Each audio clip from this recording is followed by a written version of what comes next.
last but not least, our 5-volt, and we're gonna get that off here. So I'll tell you which pin I'm gonna use off the ECU for our 5-volt, and then of course our ground. So it's chassis ground. This ends up being the perfect length where it can go right there, and this is no better ground really than right here. So this is a good clean ground. So if you've caught some of my other videos, we've had cars where you can assume that you have a good ground, but you don't. It's on a painted surface and your ground is total shit. It's gonna run like total shit, whatever is on that circuit. Okay guys, so this is where our final product is for the intake manifold and that T that you got. So that plastic 3/8 T, this is the hose that was included with the Boosted6 kit. I added some of our own 3/8 here because to connect this to this guy over here, if you follow me, it's gonna go here.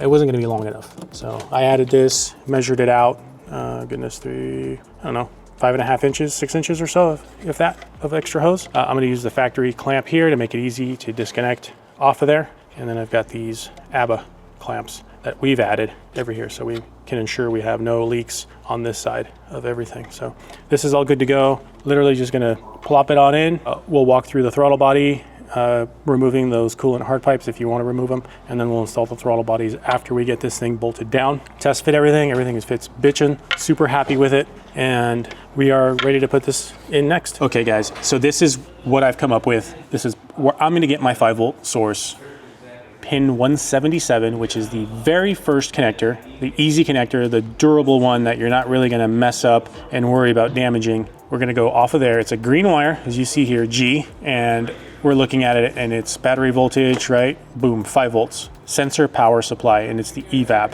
So we're gonna take the power, we're gonna tee into that green wire, and let's take a look here where pin 177 is. You're gonna see it here in the video, of course, but pin 177 is right here. Front connector, small guy, easy to get to. That's where we're gonna get our 5-volt. So let's go to the car. All right, guys. So this is, again, our 5-volt wire, orange, going all the way to our motive. We added this Deutsch connector. We have our 12-volt side going here, and then our orange is going here and to our pin 177. So check it out. Just like the schematic said, pin 177 is a green wire, and I've taken off a bit of the sheathing so we can just tee into that bad boy. So we're gonna cut this to length. We're gonna wrap it around. We're gonna solder it. We're gonna put this all back together. So there you have it. Our 5-volt source is good to go. There we go. There it is. And so then we're just gonna solder that bad boy, tape it up. We're gonna make it look like nobody was in there.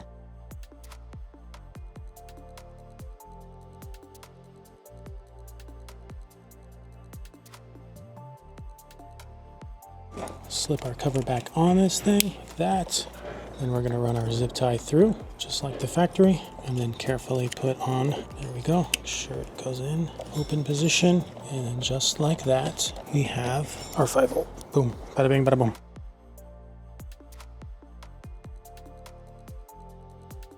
All right, and this is what it's all about, just attention to detail.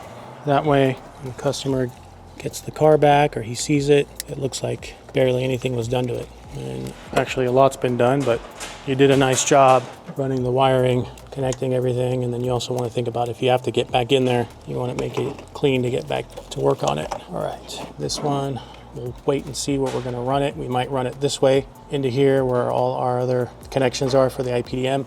And now we have another, so here's our CAN connection, right? So this is another guy we're going to intercept with this connection. Okay, this is going to be, sorry guys, I'm thinking in my brain here.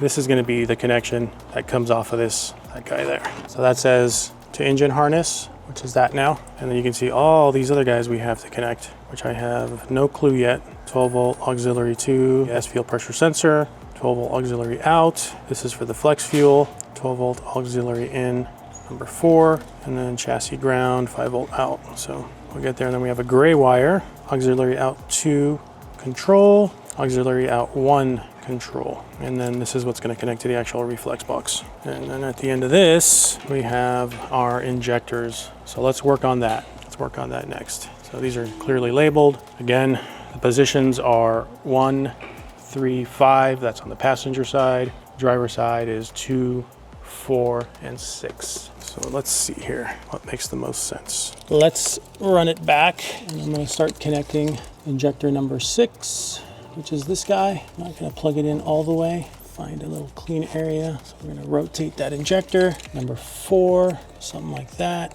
And we got injector number 2. Just connect it. And these have locking tabs on them, on some of them. The green tab behind it. All right, it's gonna be 5. Bada bing, bada boom. Okay, that's cylinder or injector 3, injector 1, there it is. And we can cleanly route this below. We're gonna have it come out the center rear of the engine.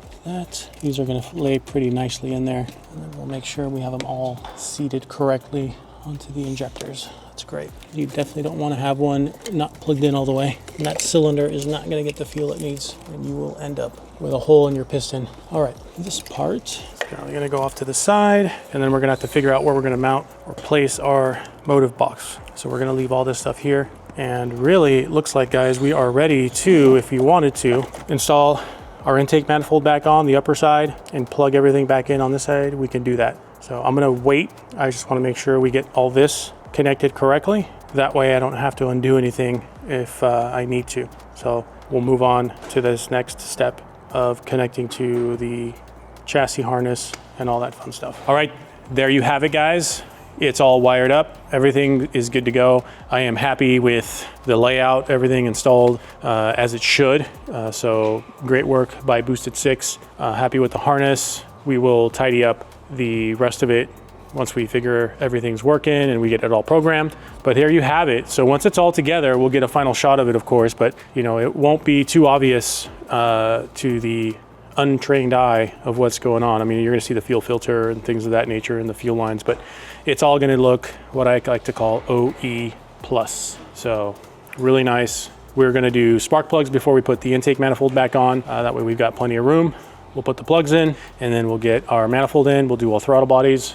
I'll show you how I'm gonna remove those barbs if you don't wanna see them, because guys will, you know, you'll delete it and then you'll leave the hose barbs on, but then it looks like shit, in my opinion. So we'll get these out. They're pressed in, so we use just a little bit of heat and a good vice grips on there. So, all right, let's continue. Okay, ready? All right, guys, so I've got my throttle body carefully placed in the vise. I got a microfiber and I've got some cardboard.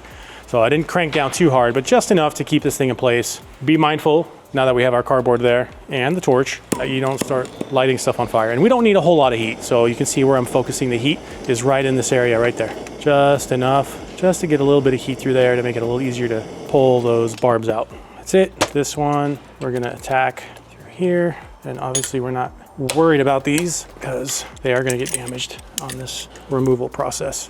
And then I'm gonna pull out, that's what she said, like this, boom, and it's out. Okay, this guy, we're gonna get him right here, right at the base of where it's going in. And once you hear that twist, you know you're good. Boom, there it is, easy peasy. Now you have a nice clean throttle body with no more coolant lines going through it. So it's gonna clean up our engine bay a little bit more.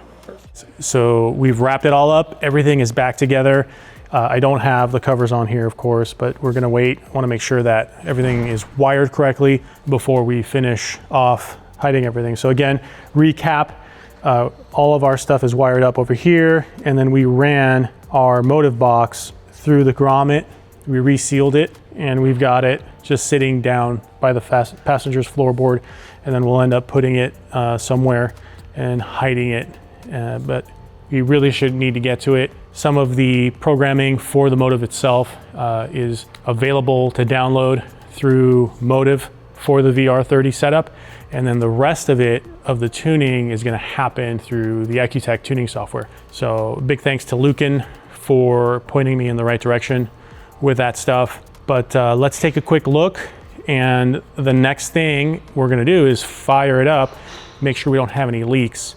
So I did just prime the system. I turned the pump on by simply turning the ignition on, cycling the key back and forth, and getting the pump to pressurize everything. So yeah, take a look. It actually looks really, really nice and clean. It would be hard to see what is different if you didn't really know what was there. Of course, you can see the Boosted6 fuel filter. You could catch a glimpse of the flex fuel sensor and some of our AN lines, but aside from that, there's really not much to see. So let's fire it up.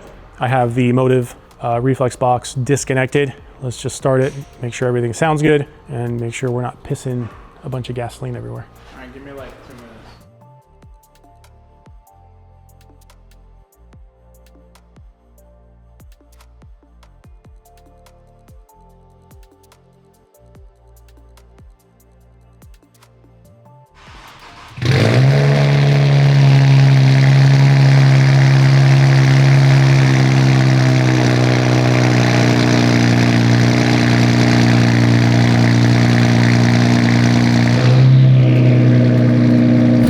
So we started it up. I just had to use my jump pack on it, but thank goodness there are no leaks. Everything sounds good. I don't have any trouble codes. I did upload a base tune just to make sure that we had the right calibration for the fuel pressure sensor. So we did put that AMS fuel pressure sensor in there and started right up, which is great. And I don't smell, I don't see, I don't hear a fuel leak. So yeah, super excited. The next thing we'll do is we will connect to the motive, make sure we have the correct firmware, and make sure that we have the correct base tune that goes with it as well. And then after that, we'll go ahead and update our EcuTech tune and use the custom maps feature to control the 6 injectors and how much fuel that's going to all get. So yeah, she's alive. That's fantastic. And let's move on to the tuning portion. So we'll make sure that we can connect to the motive box, and we'll go ahead, upload all of our updates that we need to do, and then we'll get this thing on the dyno.